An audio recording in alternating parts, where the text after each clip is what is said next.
Ben ritrovati al meteo. Tempo in genere asciutto sul nostro paese, ma con molte nubi. Vediamo il dettaglio. Sul Veneto sarà una giornata molto grigia. Il cielo infatti si presenterà irregolarmente nuvoloso e a tratti anche coperto, ma senza piogge degne di nota associate. Dal pomeriggio non si escluderà invece qualche schiarita soleggiata in più sui settori costieri.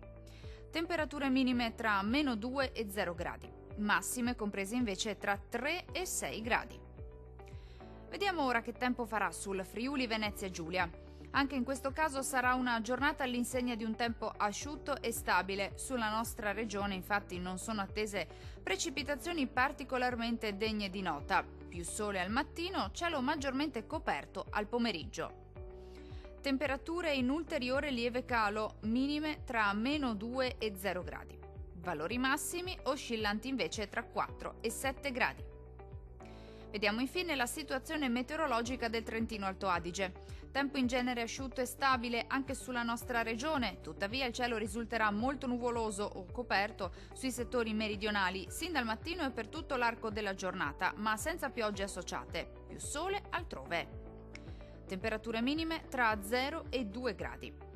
Valori massimi compresi invece tra 9 e 10 gradi circa.